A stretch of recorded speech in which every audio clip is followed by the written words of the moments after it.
PTC Creo Advanced Assembly Extension enables organizations to improve the productivity of multiple designers who need to work concurrently on assemblies.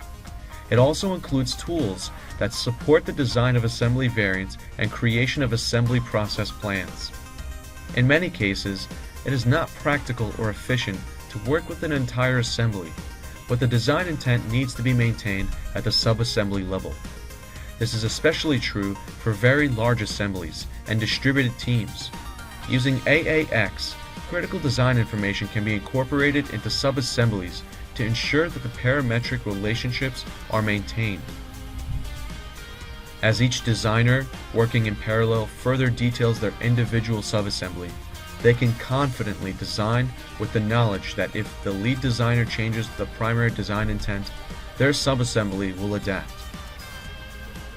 Additionally, since critical design information is shared across the team, designers don't have to worry about their changes impacting the work of other team members.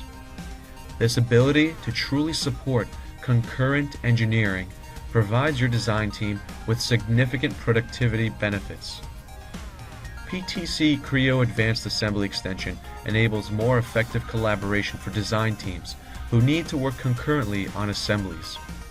And with additional tools to support the generation of assembly variants and the creation of assembly process plans, AAX can help you to drive greater productivity within your product development process.